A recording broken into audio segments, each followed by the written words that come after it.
What's going on? It's time for another episode of Too Hard for the Radio, transmitting from the future free state of Greater Idaho. I am the one-armed madman, and with me today to talk some AI and crypto, we've got Jordan Miller. Jordan, how we doing, man? Oh, doing great. Right, Yeah, right excited to on. be Great to here. have you. Why don't you tell us a little about yourself, and then we'll get into it, huh? I'm the lead developer of a crypto AI or a crypto startup called Moontree, and I'm the founder of an AI distributed AI project called Satori. So I've been in the crypto space for quite a while. Back in like 2013, 12, I was trying to get my head around what blockchain is. And yeah, I'm just happy to be here. Right on. So, like, how can AI improve what humans have already done, essentially, with cryptocurrencies, Bitcoin, all these type of things? They've been done by humans. How can AI kind of not to say that it's going to create its own and do its own thing, but like how can you integrate it or add it or use it on the side to improve on what we've already got?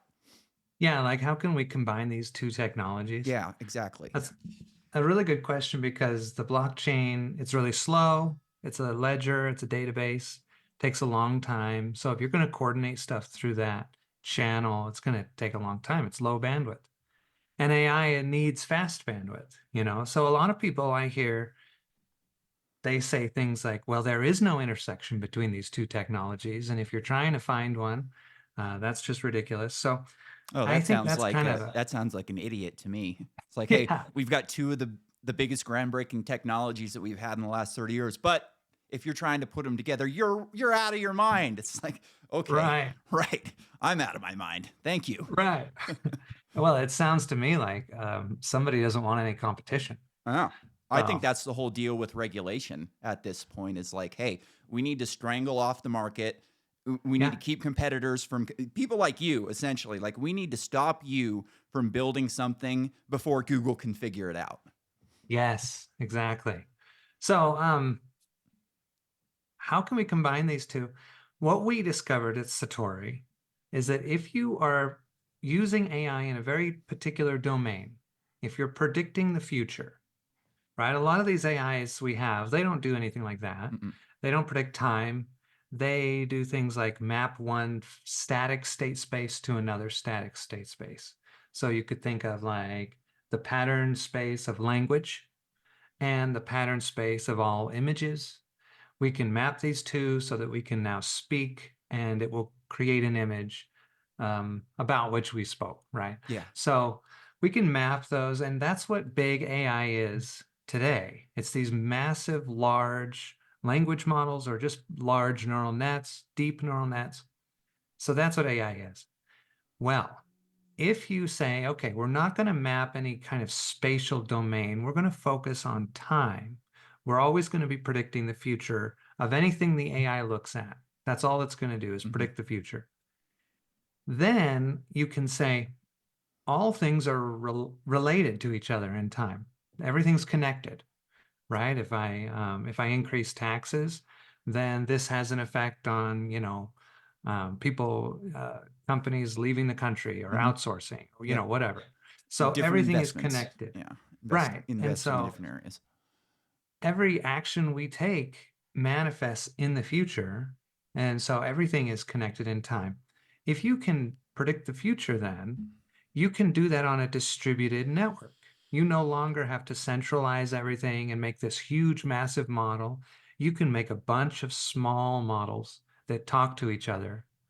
So that's kind of what we figured out is that this is a way to economically compete. It's efficient to do this on a blockchain or on a network created by a blockchain. Now that's interesting to me because I'm a libertarian and I recently graduated college. After I got hurt, they put me through college and I kind of looked at I went through business and one of my pet peeves with like the business course was my microeconomics class was just like, yeah, this is microeconomics. This is kind of what it does. See you later. And then you get to macroeconomics and they're like, oh, this is the good stuff here. Like we can do all this. So what I see kind of here in that situation is like, hey, we're going to work on micros and put them together rather than trying to like have this big overreaching computer that's just going to predict everything based on nothing, essentially. Right. Right. I mean, my kind of realization is we need to decentralize AI because it's really powerful, right? So, and it's not easily decentralized. It's easily centralized because it takes so much work to build it, and it takes so much investment, so many GPUs and all that. So it's easy to centralize it in a large company that has a lot of investment, and it's kind of difficult to decentralize it. But we did find this domain, temporal prediction, where you can decentralize it very easily. And this is because, like, let's say there's other blockchain AI projects Mhm. out there, and one of the best ones I think is BitTensor. Have you heard of them? I have not. I watched a video the other day about one that Ben Gertzel's connected to. I don't think that was it though. That was the big one, Yeah, the Singularity Net. Singularity That Net. he was the big guy, Yeah, like, I guess there's a cryptocurrency connected to that now. yeah. I can't remember what it's called, but I think it's I their couldn't even figure out Hyperion. how to buy it. You know, like Right. you can't even figure out how to buy the dang thing, which is always Right. frustrating to me. It's like if I if you really want me to do something make it at least accessible. Like I'm not like you with computers. I come from a construction and a dirt bike racing background. I worked in bars for 10 years. So like That's fun. I don't see these things in the same way that you do. So for Right. me, when I see something like it's going to be a pain in the ass, it's going to be hard to do. Am I going to be able to put it onto a hard wallet? I tend to just go, you know what? Screw it. I'll just buy some more Bitcoin or something like that because that's just like I can I hear that. when you were talking about like getting your head around the blockchain, I still don't have that really. Like I understand it kind of what it is, but like if I'm thinking about the way a dirt bike operates, suspension, engine, chassis, all working together, I can visualize that in my head. I can Right. see this is what it's going to do through this type of train. This is what it's going to do through that type of train. Like I don't have the visualization on the blockchain at all. I literally visualize like block, line, and that's about as good as I've been able to get it. That's all good. No, that's totally cool. Um, wow. Yeah. I mean, do you want me to go into some little detail Yeah, on if you'd like to, how the whatever, wherever you want to algorithm go. works? Yeah, let's listen. Let's hear it. I tried to make this back in 2013. Okay, so this idea, I was into this idea before I heard of blockchain. I thought, why don't we make a network of computers that are talking about the future? We don't have it. It could happen. I was really into the brain and how the brain makes intelligence, Hmm. and that's the main thing it does, is predict the future and then kind of broadcast that prediction out to other parts of the brain so that we're all in sync. That's like what it does. That's like why it's efficient, why it's intelligent. So I was like, well, we don't have that on the earth, and we could, right? Like we have statistical modeling, we have machine learning, we have AI. Even 10, 15 years ago, we had enough. So I was like, well, why don't we build that? And then I saw blockchain, and I saw, oh, this is how you could piece together a network of computers and even incentivize them to come together and work on this problem. So I started way back then, and I wanted to build the AI algorithm into the prediction, or sorry, into the blockchain Hmm. consensus mechanism, right? So I wanted to make a proof of prediction to compete with proof of work. And that is why it never really came to pass, Yeah, because I tried to bake it in down at the lowest layers that I could, and it was just too hard. yeah. That was not the right way to do it. So after kind of putting that on the back burner for a little bit and going and getting a career in programming and working hard and learning more, now I can come back to it, right? And so for the past 2 years, I've been building it mostly on my own until recently. Yeah. Um, so yeah, That's so cool, man. Like that's one of the things I've enjoyed about this podcast most is meeting like very smart people who have made enough money to go and do something really cool, really big. Like you know, like I interviewed another guy a couple months ago who kind of tried the same thing years ago with gambling and just Oh, couldn't quite get it to work. You know, same type of thing. Went and got his, you know, made some money, did his thing, and now he's doing very well with this thing. And I think it's so interesting. I interviewed another guy who's he was like a same type of guy as you. He worked for like contractors and did a bunch of stuff, made a lot of money. And now he's like looking into the younger Dryas hypothesis, you know, this impact hypothesis oh, theory. And I was like, man, nice. that's so cool that we're like really smart people. Because the guy is clearly very smart. It's like you guys have things to add to this. Whatever you're doing, you have things to add that maybe it wouldn't have happened this way, I don't think 10, 20 years ago because we just didn't have the same technology, the same ability for connection or research. I mean, research was so hard 10 years ago. I can't imagine how hard research would have been on something like this in 2013. Yeah, yeah, and it was hard. I mean, just figuring out how the blockchain worked Yeah. was hard. Like, and so that took a while. But once you get your head around it, it's just computers, they're guessing and checking. That's all the algorithm is. It's just guess and check. There's no special sauce about it. It's just, I'm going to guess to see if my hash matches the number. And if it matches, we're good. But otherwise, I got to try again. And that's all hashing it, or that's all blockchain mining is. That's interesting, man. So, I'm a big sci-fi guy, right? And you sound like a guy who might have read Foundation a time or two, I I think. haven't. Oh, you haven't? What's that? Really? That would be Uh-uh. interesting for you. I think it's kind of along the same lines of like the way you think. It's just an interesting book. It's about predicting the future and math and stuff like that. So I thought you might have Who's read it that. written by? Isaac Asimov. It's one of the classic sci-fi, I've had multiple people trilogies. suggest that to me. Yeah, I think you would enjoy that one. It's interesting, especially for somebody who's looking at predicting the future. Yeah. So talk about predicting the future. I've been a sci-fi guy since I was a kid, essentially. I watched like Science and Discovery Channel before they went to shit back when I was younger. That was my thing. Nice. Aliens and AI and computers and all this. For a long time, like I've been saying for a long time, I think that like AGI and you know some sort of like artificial intelligence that we would recognize as like conscious is kind of like Right. 30 to 50 years out. And that's kind of been my number for a long time. And like I said, I don't have any basis in computers. Like I don't really know what I'm talking about. I just watched a lot of stuff and I've read a lot of books. And like Right. that's kind of the number that have always been operating on. In the past couple months, I have gotten just nothing but hell for that prediction, which is strange Really? because it was back in the day. It was, oh yeah, that's fine, just a couple years ago. But since ChatGPT, it seems like people have really upped their expectations for what this stuff is capable of. So where do you sit on that? Oh boy. AGI, it's weird because AGI means different things to different people. Sometimes people say it, and what they really mean is a computer that is aware of its own existence, a self-aware computer.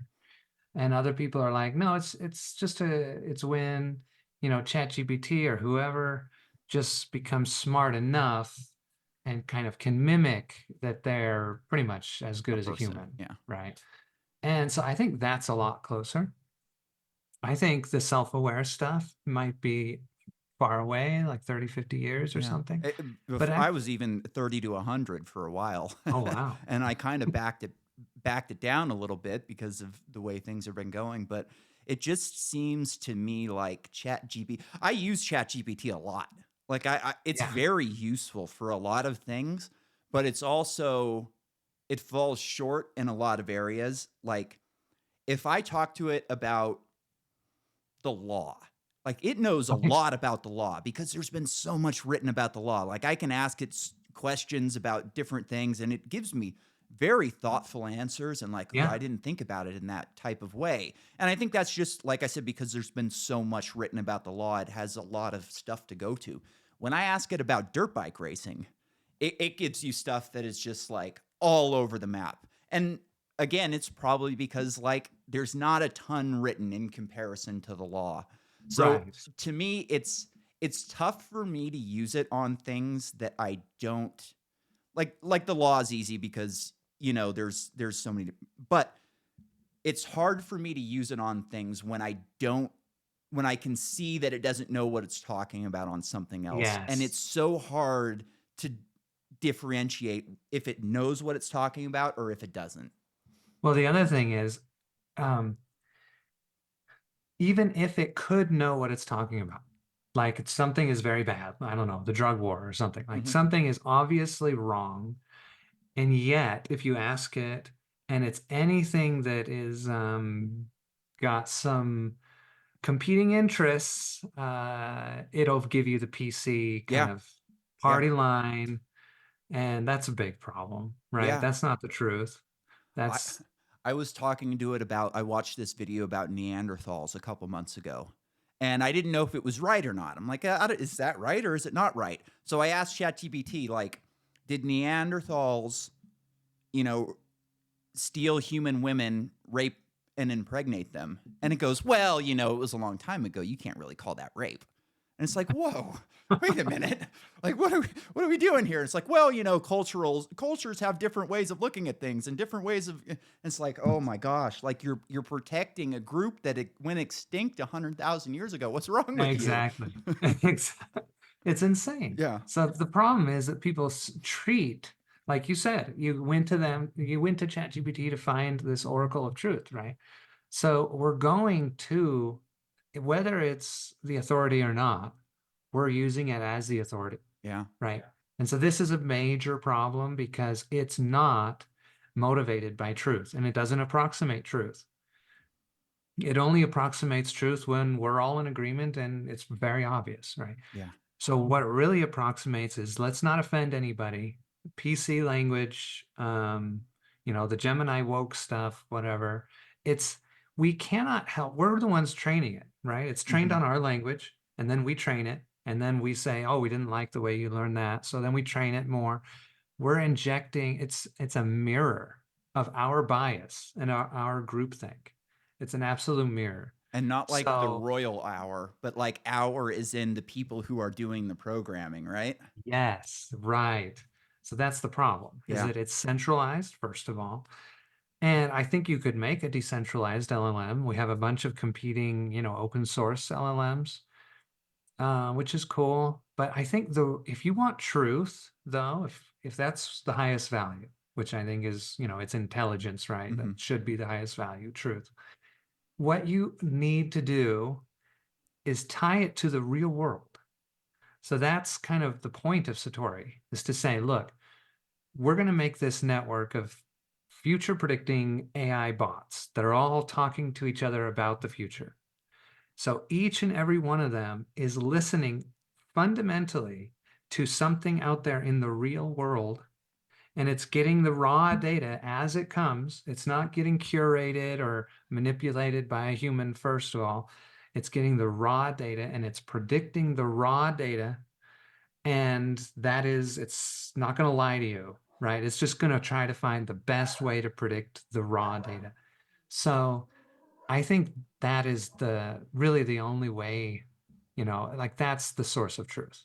So we're trying to make this future oracle that is kind of the source of at least future truth for everybody on the planet. Yeah, which is so useful for the people in charge. I was listening to an interview the other day where this woman was kind of like berating everybody for not believing in climate change, and her speech was kind of like, we all have to operate off of the same universal basic truth. And then we can have the conversation about like how much money and where it goes and everything. And I thought that was so interesting because she was basically saying like, until you admit that it's real and it's a problem, I'm not even going to speak with you because Right. you're just you're beyond polite society at this point. And I thought it Right. was just so like disgusting and dishonest, and that's Yeah. like what's going on.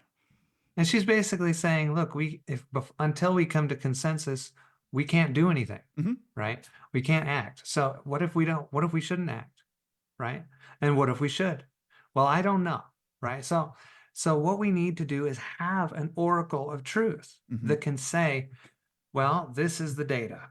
This is exactly what the truth is as far as, the most intelligent entity on the face of the planet with the largest amount of power can tell you, right? So that's what we're trying to make is an oracle of truth. And once we have that, in that way, she's correct. We'll be able to all come to consensus much faster on what the truth actually is, Yeah. because we won't be arguing and having our, what I don't like about the climate people, they just don't even recognize the government interface and all the economic incentives. I mean, like, I don't know if the climate's in trouble or not, but I do recognize those kind of problems. And so it gives me kind of a pause. Yeah. And I say, well, I don't know, I mean, unless I become a climate scientist myself, I'm not going to know. Exactly. But what we could do is instantiate a network of computers that can watch everything, because there's enough computers to watch everything. Hmm. There's enough bandwidth on a network to kind of pay attention to everything. So anyway, that's the goal. So like I was a lineman when I got hurt. I worked on power lines. Essentially, I'm a knuckle dragger. I'm not a climate scientist, but I can look at what the climate people are saying the solutions are, and from a person who builds power lines, I can say that's impossible, just Right. based on what they're saying. So if the solution is impossible, then the money that they're gathering for the solution is not really going towards the solution. It's going to enrich the people around it. So like Exactly. by their own numbers, they tell you that we need to increase the grid by 70% by 2030, 120% or something like that by 2050 if we want to go to net zero. That's the equivalent of building like, I think it was like 25,000 miles of lines a year. No, it was more than that. It was a lot more than that. It was like, it ended up being 14 times around the earth between now and 2030 to do that. And we build like 300 miles of lines a year in this country. Wow. And we don't have the people. So like when I went to school in 2015 or no, 2014, the entire industry was like 50% of the industry was like 10 years away from retirement. And that number Oh, is wow. getting worse and worse and worse because nobody wants to go work on power lines. They want to go work on AI or they want to be an Right. influencer or something like that. So for me to just look at this and go, it's impossible, period. Like Right. the amount Yeah. of wind generators that you would need in this country to do that would just, you would be able to see nothing but wind generators everywhere you looked because Wow. it's just so much. And like for me to look at that and just go, wow, it's all bullshit, essentially. Right. Like, and these Right. people know it's bullshit, or they don't want to know Follow the that it's money. bullshit. Yeah, exactly. And Yeah. it's just disgusting to me when I can see it, a knuckle dragger, and all of these scientists and politicians, and none of them will just point out that we don't have the people, or like we don't have the manpower or the equipment, like the amount of mining that would have to go down. You would have to increase Yeah. the mining on this planet by like, if you're going to increase, you know where I'm going with this. It's just Oh, it's all insane. ridiculous on its Yeah. face when you look at it. Totally. Totally. I mean, when I was in my early 20s, I was a straight up anarchist. I was totally had that label. And because I saw that economic problem everywhere. It's in every industry. It's everywhere. People are trying to it's whatever gives you the money is what people believe. Yeah, just keep on Yeah, printing, you know? that's right. Just keep on printing and we'll be all good. Ugh, man. So what's the overall goal? Is it to like get this thing onto my phone, onto an app? It runs on computers, so like it can't run on phones yet. Like we could make it so it could run on a phone, but it uses the CPU and the GPUs and whatever resources it has Mhm. all the time. So it uses them all the time. So running on a phone would probably like wear out the battery faster and probably is just not what people want. Makes sense. But, Is that going to um, improve over time where it's going to be easier to do the calculations on less energy as it for gets sure. more efficient? For sure. Yeah. So we'll probably get to that point at some point, and phones will get more powerful too. Oh yeah, I mean, So I'm sure we'll get there. it's But right insane to me now, how powerful the phones are at this point. It's yeah, wild. they're crazy. It's wild. Go ahead. What It were you can saying? run on computers, Mac, Windows, Linux, just basically home computers. It can run on anything, if you've got like a laptop, it can run on it. Anything from a laptop up, mining rigs and stuff, it can run on all that kind of stuff. Very cool. So what are people using it for? Well, it's in beta Mhm. right now. So what we've done right now, the first goal is to get it to a point where you can download it, press go, and walk away, and you're done, right? You don't have to manage it. You don't have to customize it.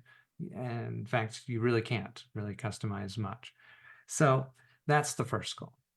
The second goal is to say, okay, once we have that and people can just download it, that gives us scale. Now people can download it. It's easy. Um, but then we might want to use it as a tool, give people something that they can use for a specific purpose. So they can download it, and instead of it automatically going out and grabbing some data streams to predict, they could download it and tell it, I want you to predict X, Y, and Z, and broadcast those predictions out or keep them private just for me. They could use it in any way they want, That's basically. cool. So Man, we're going that's to cool. build those kind of features in later this year. We're launching on Cool. July 1st. Now, does it need a certain amount of computers like to operate at this point? Like I would imagine because it's decentralized, it's not like you guys just own all the computers at your Oh, workshop that it's running on. It's got to kind of like spread. And as it's it got to spreads, spread. it's going to get better, right? The more As it spreads, it gets better yeah, because it can watch more things. It can correlate more things with each other. more It computing has power. more power to Yeah. find better models faster. So, and the longer we work on the project, the better we will develop the AI engine that lives inside it. We're going to churn on that and iterate and make it better and better. It's got to be kind of So, like a feedback loop, right? Like you're learning yeah, it, it's learning you, and you've got to kind of like learn a different language almost where you're going to communicate with this thing. Very that's cool. right. So it's going to improve its accuracy and the number of things it can watch, into the future. Right. So I hope it just continues to improve forever. But so it'll improve pretty quickly over the next few years, I think. Um, so we're very excited. I'd be excited. That's a sounds like a really cool project, man. I'm jacked for you. Thanks. Let's talk a little bit more crypto here. Have you been? You seem like I think you said you follow like cryptocurrencies and stuff like that. Have you been watching the Samurai wallet case at all?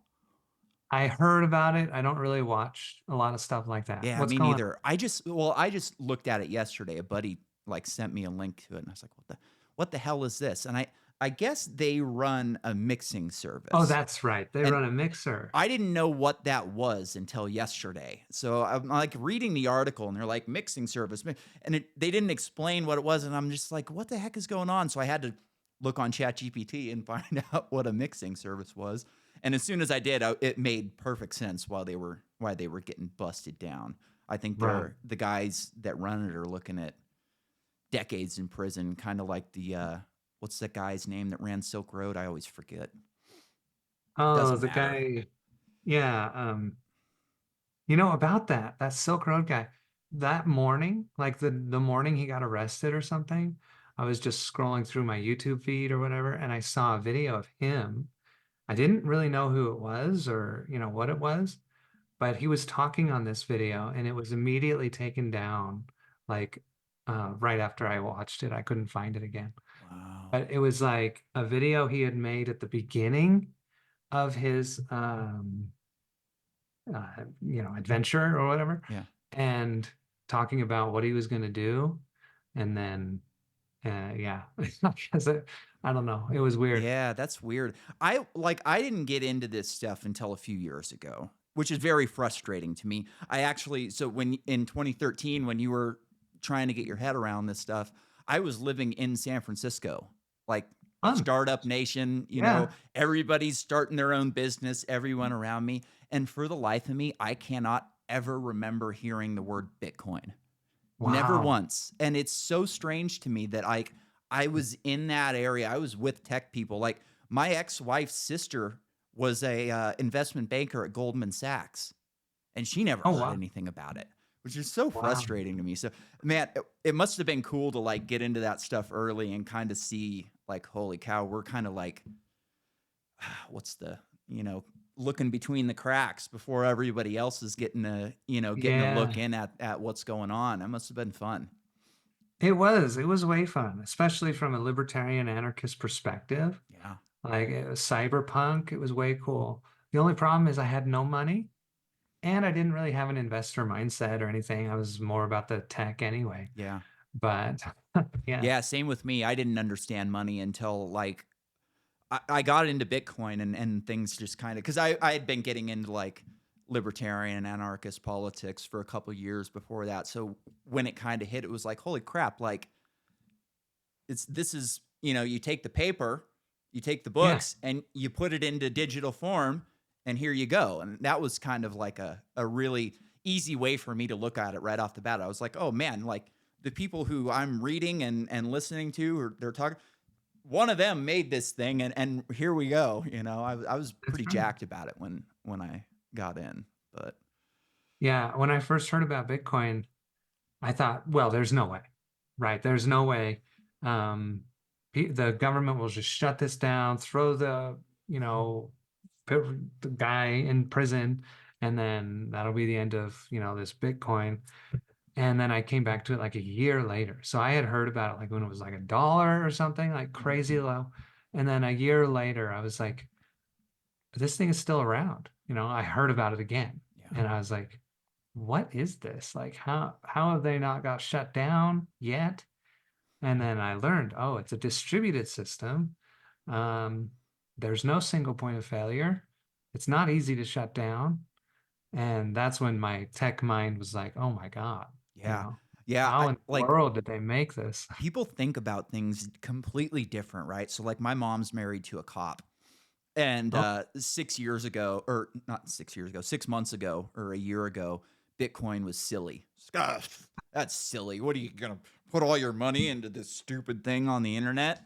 And then yeah, 6 months later, it's like, yeah, it's not going to be around soon. The government's going to shut it down, and you're going to be out of money. It's like, oh, right. that was a pretty big switch in 6 months. So maybe in another 6 months, he's going to be asking me what's going on. I don't plan Yep. on it, but Oh, I am sure he will at some eventually. point, it's Yeah. but it's that whole like I'm the government, I'm in charge. The government, when you are the government and you're allowed to do essentially whatever you want. Like he was a Yeah. sheriff, he could do whatever the fuck he wanted for the most part, Wow. And when you have that power and when you have that authority, you just can't imagine somebody being able to obfuscate it. Oh, well, Yeah. like I arrested criminals for money laundering or hiding money. Like the government will just send another one of me to go shut this Yeah. thing down. And when you Yeah. tell them no, you can't, they just go, well, that's just stupid. Exactly. And it's like, yeah, Yeah. that's why it was built because you guys are freaking out of control. So Yeah. it's interesting to see normal people. I heard this woman, man, I can't remember her name. I blew myself up. My brain's jacked up.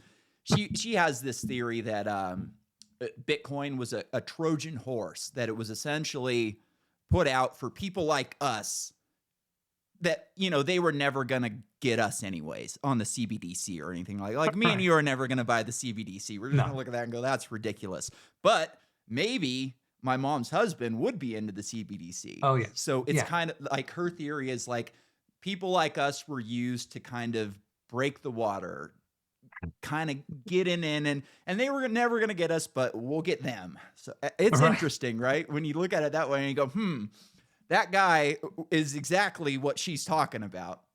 Right. I mean, it's the status mindset. Yeah, yeah, right. People just are attracted to power. Yeah.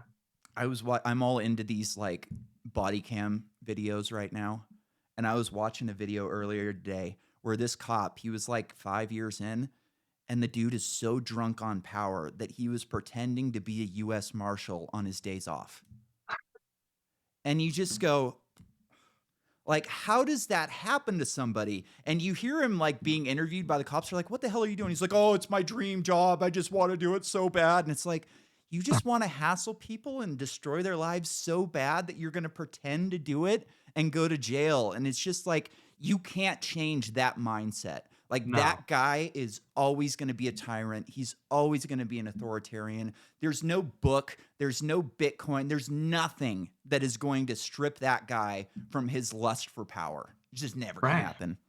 Except him, he has the power. If Yeah. he decides, oh, I don't want to be this way anymore, he could, right? Yeah. You would hope like some of these guys would watch themselves on the internet and go, there's a reason that millions of people watch these videos.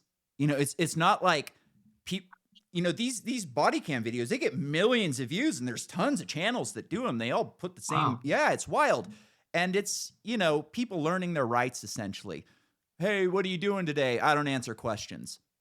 And the cops just lose their minds when people learn their rights and know their rights. And you just go, man, it was never about protecting rights for these people. It's just No. always about power. And you just see it like beaming out of them. They're just so disgusted by us commoners who are carrying a gun or, smoking pot. God forbid. I know.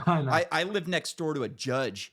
He moved now, thank God. But I was growing pot in my backyard and he called and had me raided. What? Couldn't see it. Like it was, I don't know how he found, but he called and had me raided. And then they lied about it, lied to me in person. I go, hey Wow. guys, there was these cops over here yesterday, I'm sorry about I'm apologizing to them for causing a disturbance. And they go, oh, we Oh, would never do that. I hope you don't think we would do something like that. And I go and find out they did. And I just go, you sick people. Like, you don't like what's in my garden, so you're going to send me to a dungeon for 5 years. isn't that insane? You would just like when you think about it like that. Yeah, it is, but I don't know how a judge could even like think in that way, but that's just baked into them. It's never going to It- change. Like that type right? of person, it's like communism. Like, oh, everything's so jacked up. We just have to change humanity. We can't change these systems, we need to change the human first. Not gonna happen. Come on, guys. What are we doing No, here? we've been evolving. Come on. Ugh, man. No. We got a little bit more time. So what else are you into? Oh man. I'm into, this might sound a little strange. I'm really into philosophy and spiritualism. Very Really. cool. What got you into that? So, well, I grew up Mormon. I grew up a religious zealot is what I grew up. Like nobody was as into it as I was. And so I know this from the inside view that when you get into a mindset like that, it's intertwined with your identity and it's intertwined with everything. And it's just too hard to, you got to watch out. If you're infected, you're infected. It's, a mind virus is just as insidious as a regular virus and just as you can't get rid of it until you got to get rid of it, right? And so And how do you know when you have it? Right? It's so you don't. hard to You don't. to recognize it. It's impossible. Yeah. One thing that got me out, in fact, so I was totally into it when I was a child, when I was a teenager, I went on a Mormon mission. Yeah. And unlike the other Mormon missionaries, the mission for this church is mostly about converting the 20-year-old kid that doesn't know what the hell's going on. Mm-hmm. So, but unlike them, I was like all about it. All the other missionaries are like, I don't know if I really want to do this for 2 years. And I'm like, yeah, let's go. But when I came home from the mission, I'm 22, 21, 23, those years, and I realized that everything I had been hoping for, my life had not turned out that way. I wasn't happy. I wasn't getting what I needed, right? And I had sacrificed. I had been into this religion. I had been there. I'd done my part, right? And God didn't reward me. Mm-hmm. That's when I was like, something's going on. And even at that moment, religion was off the table. I Wow. wasn't going to question it. I wasn't going to do anything. The religion was like, no. But I could, what got my toe in the door was saying,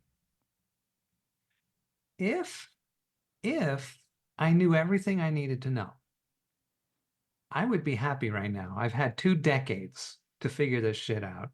I would be happy. I'd be happy enough, or I'd be on a path where I could see happiness in my future, Hmm. maybe, right? None of that was true. So I had to recognize that if I knew everything I needed to know, I'd already be there. But because I'm not there, I don't know everything I need to know. So I got to start. I got to go back to square one.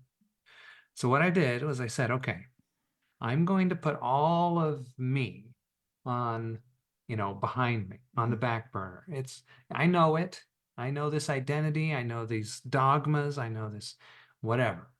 I know everything I believe. I'm just going to put it away, and start looking at the world through just a completely blank slate, just absolutely blank.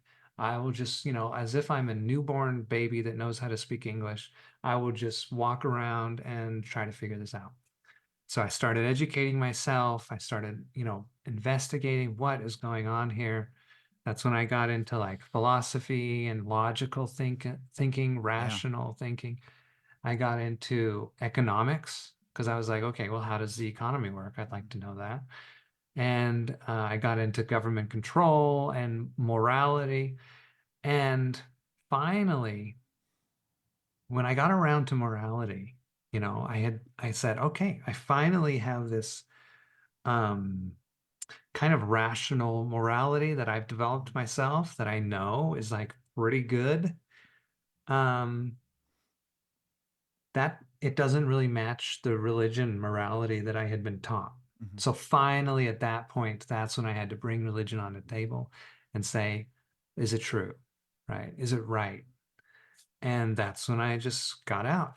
But even though I got out at that point, then it was like, well, what's then? What's Yeah. left? Yeah. Right? And is it just material reductionism? Is it just a bunch of bumping particles at random? Like what's Mhm. going on? So that's when I, Anarchy gives you some answers, but it doesn't give you any directions in how to live your life, right? It can show you right. like what's wrong with everything, but it doesn't really give you like a direction to go in. That's right. That's right. And so that's when I kind of got obsessed with like, well, I guess spiritualism, or like I went and I really looked into kind of what is it like to live kind of with a material reductionist perspective. And so I went into that for a little bit, and I went into like Eastern cultures and their kind of religions, and that's where I learned the name Satori, Hmm. by the way. Oh, It cool. means enlightened. It Oh, means like cool. becoming Yeah. enlightened. And so, but yeah, I mean, that's another interest of mine is the conscious experience. What is consciousness? Yeah. Yeah, I Yeah, kind I'm of, right there. We actually have a very similar background, like different circumstances that led us to changing. I was a drug addict for quite a while when I was younger, and I fought like hell to keep doing what I was doing. I thought I had everything figured out. I just need to get this one score, and then I'll be back on top, and then I can do this, and blah blah blah. And it just got so bad to where like I was withering away physically. And I remember like AA is what really changed it for me, which is not like philosophy, but it's close. Like it sure. gives you directions, Oh yeah, It's very useful in a lot of ways. I think everybody should read Alcoholics Anonymous with their children because I think it could do more to like curb the drug problem and alcohol problem in this country than any government could do. yeah, And for sure. yeah, it was an interesting and kind of like what you said was like the first tenet of AA is like you need to recognize that there are things bigger than you. There are things that you have not figured out. And once you can realize that you're just a person doing the best you can and that like there are things that you can't control, it's it's it's enlightening in a lot of ways, right? Because you realize that it's not all on you. Like, Yeah, okay, there's things that I can control that I can do my best to control and keep going. And there's also things that I can't. And it's best to just let those go and give them to God or the universe or however you feel like it. And that was such a big thing for me. And it took a while, like I went to school for a couple semesters, didn't like that. Got a job working at a bar, did that for a couple years, and it was like, I don't have a long-term future in this. Got into line work, got hurt, spent a couple years on the couch watching TV, and at one point I just went, I'm done watching TV. Like I've watched Nice. everything that I've liked. Like I'm out of things to watch. What else can I do? And I got into podcasts, and that really Nice. like changed my life. Like I was watching. I just ended up getting some Joe Rogan podcast on my YouTube thing. And at that point, I hadn't even used YouTube really before, and this was like Hmm. 2018.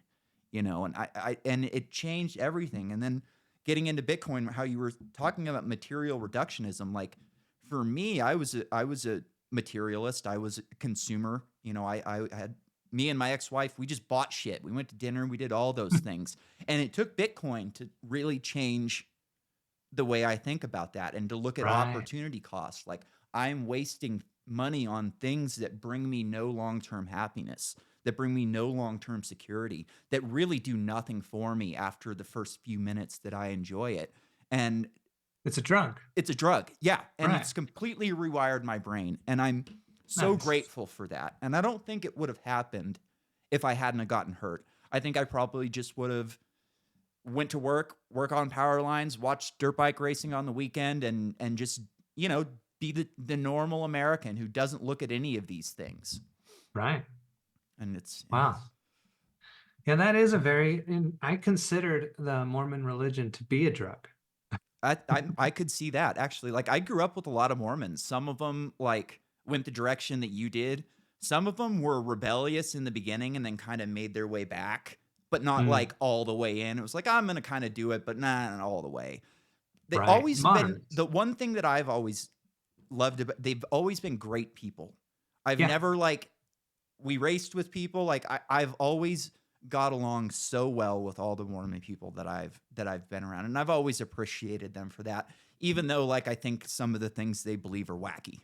You know. Yeah, they are. They are wacky, but they're nice. Yeah. That's true. I have to give them that. They're nice.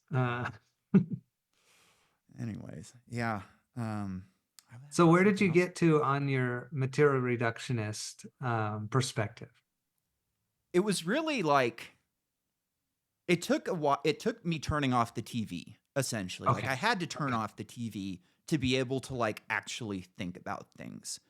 And it took Bitcoin also for me to like Ah, kind of really figure this out. Like I had been receiving money from workers' comp and not really saving it. And I didn't have much time left when I kind of got into these things. And I kind of realized, like, holy shit, this money that I've been getting, I might not ever make money like this again.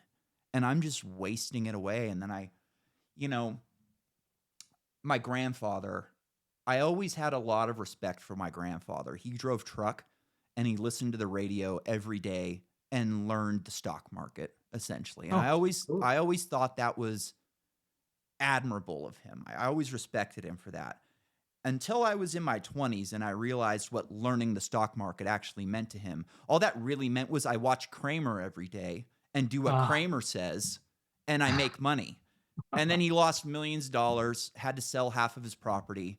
Listened to Kramer oh, again, lost millions of dollars. Like it was 9/11 was the first one, '08 was the second time. And at this point, he's kind of fucking broke. And my right. parents did, the typical American thing. They had jobs that didn't support the lifestyle that they wanted to live, so they took out credit cards. And Oh they boy. just, Oh boy. we did dirt bike racing. We had a motor home. It wasn't until I was 30 years old that I looked back and goes, "Oh, we didn't have the money for that."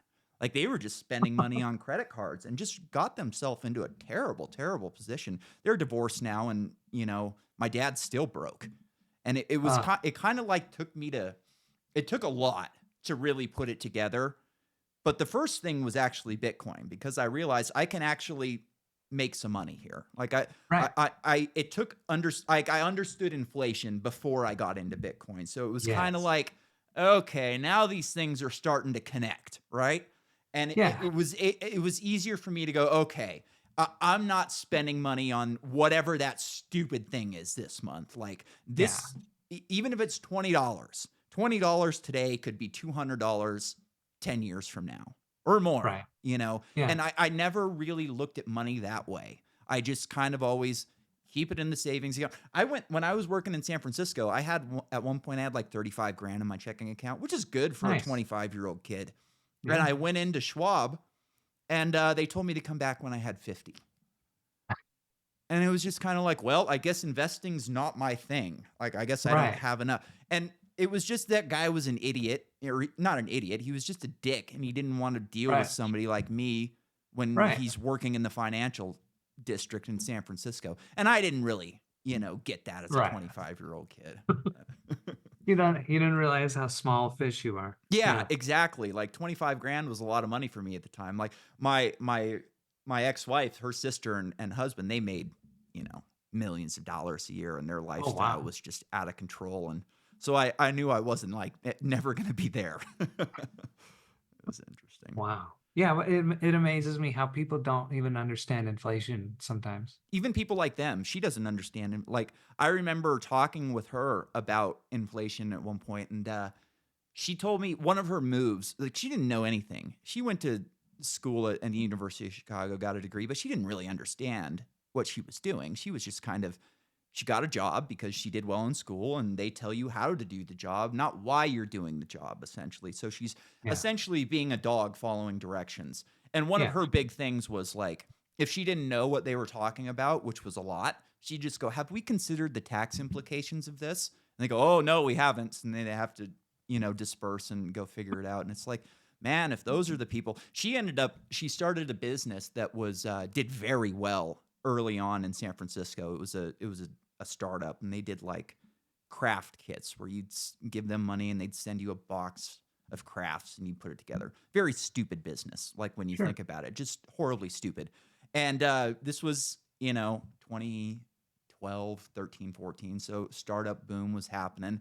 And she ended up getting an offer from Michael's craft store Oh, yeah. for like 25 million, something like that. A lot of money. Holy And cow. she held out because she thought it was worth like double that.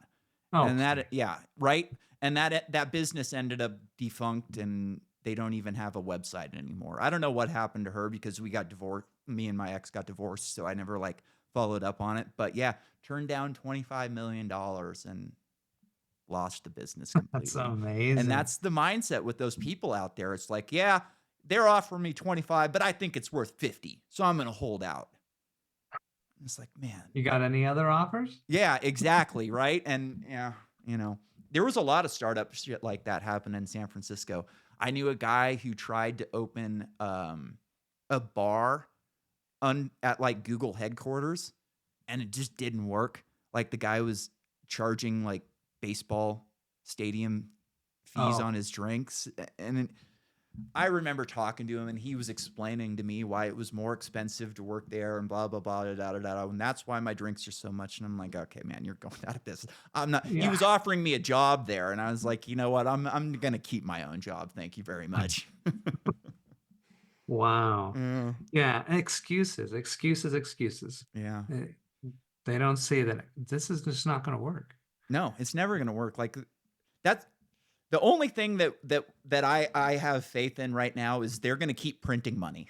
Like that's the They only thing that will. I really like can say for a certainty at this point is they're going to keep printing money. And as long as we understand that and like can help our families to recognize that and maybe do better things with their money, like that's all I'm really looking to do is improve the lives of the people around me based on that assumption. Good. Yeah, me too. What I don't understand is, wasn't it Volcker or somebody in like the 70s or Yeah. early 80s or something that shot up the interest rate to like 18% Yeah. for I don't know how long, but and then it slowly came down for like decades after that. And it kind of seems like they're not going to do that. No, no, no, no. I They don't think can't. we have a Volcker No, they can't do around. that because it's a drug, like you said, right? Like these Yeah, people are hooked on heroin when it comes to printing money and they just yeah, can't stop. And I don't even think excuse me, we're never going back to pre-COVID spending. I think at this point right. we're going trillions of dollars a year no matter what. Like I think that that's just baked in at this point, which is hard to even fathom like what prices are going to look like a decade Yeah. from now. So that's why, I mean, you gotta DCA into Bitcoin or some hard Yeah, asset, even if it's something like gold or whatever, better but than something nothing. that's not inflating away to, nothing. What I don't understand is the housing prices, Ugh, like they took a little dip because the interest rates went up, but now the interest rates are higher than they've been, mhm, and the housing prices are right back to where they were before. yeah. You were And talking about so, Volcker. My mom bought a house when she was 17 in high school during the Volcker era. And wow. and she just had a normal job. My dad worked a decent job at the time. And could you imagine a 17-year-old buying a house today on just a normal job? Like you would have to No way. have family money or Mhm. family money. Like there's no other way that a 17-year-old can buy a house at this point. And it's just so sad. Like I got kicked out of California when I got hurt essentially because I was making six figures bartending in San Francisco. I took a job working in North Dakota making like $14 an hour. Got Mm. hurt while I was kind of in between and it's like, well, I guess I'm done living in California because with the amount of money that I'm receiving on workers comp, I couldn't even pay like the rent on Wow. my house in San Francisco that I was, sharing with five other people or six other people, whatever Oh, it was. wow. So it was like I got to move, and I ended up moving to Idaho, which I'm so glad I moved here. Like a lot of my friends are moving here now, but like I have a guy in one of my rooms. I rent rooms at my house, and he just bought a new house, and he paid like $450,000, and it's like he's an electrician. He's a journeyman electrician. I think he's like 24 or 25, but he just dropped 10 years of savings on a house, Wow. and he's lucky that he got one. You know, I'm Wow. doing the same thing to him as like happened to me in California. All these rich people move into California, drive real estate prices up to the point where I can't even stay in my hometown anymore. Kramer screwed my grandfather over, so he had to sell the land that I was supposed to get to build a house on. So thanks, Kramer. And it's just it's a nightmare. It's a nightmare. It's the same thing that's going to happen. He's lucky that he's got a job that he can make enough money to buy a house. Where Right. most of the kids that I rent rooms to, they're going to have to move to, the middle of nowhere, Arkansas, stuff like Right. that if they want to buy a house. And it's just so sad. And And it seems wild that it's just not, it doesn't seem like it's ever going to stop. I can't see how it can either. Like they're ghouls, man. They're ghouls, and they just want to destroy our lives, steal our money, and make us Then, unhappy while they do it. They can't even like keep us happy while they do it at this point. Like they want to shut down, they shut down baseball games for 2 years. Like at least let us be happy while you're destroying our lives. Come on. right, right. Well, the thing that gets me is why do they even tax? They have a printing It's a press. control mechanism. It's just a Exactly. control. Yeah, Yeah. it's a social control mechanism. Like during Biden's last State of the Union speech, he was like, I loved it. He's like, we're finally going to make the rich pay their fair share in taxes. Finally. It's like they've been saying that my entire life. And I don't Yeah. think they've changed the tax, like it's all this. So, like, finally, oh, this time it's going to work. And they go, they still don't pay as much as a normal person pays in taxes. It's like, well, why don't we bring down how much the normal person Yeah. pays? And nobody even thinks about that. And then there was Right. something else that really, oh, if we get the money from the rich, think of it's like $14 billion a year. Think of what we could do with that. Or That's roads. And nothing. it's like, yeah, that's nothing. You gave that to Ukraine last week. Like, what are we talking Right. about here? Yeah. And people just accept it. And, oh, yeah. Clap like seals. Yeah, it's a little scary. It's a little because I have kids. I'm like, what am I supposed to do for these kids? You know, Teach like them economics, right? Like teach them economics, keeping right? But teach everybody them around it. economics. Yeah. Right on. Uh, Well, Jordan, it's been a pleasure talking with you, man. You got any where do people go to find this thing? I guess you're on beta still, so they may not be able to get it yet, right? No, you could download it now and try it out. Cool. Yeah, so it's satorinet.io. Satorinet.io, and I've got it on your thing here, so I'll include her in, and I'll see if I can get running on my computer. I'm not great with these things, but maybe I'll give her a shot here. Well, if you can do it, that'd be great. Because it, that would tell me like it's good to go, right? Like, so you'll have to download Docker. It runs inside of Docker so that the entire thing is isolated from the rest of your machine. Oh, okay, that's cool. So step one is download and install Docker. It's a couple clicks, no problem. Step two is download and install Satori. Couple clicks, no problem. Especially if you're on Windows, easy. Cool. So I hope it's easy for people to just download and run. Me too. I'd love to see how this thing works. And we'll, when you got some big news, you're more than welcome to come back on anytime and tell us about what you got going on. It's a pleasure talking All with you. right. See you later. Good night, everyone.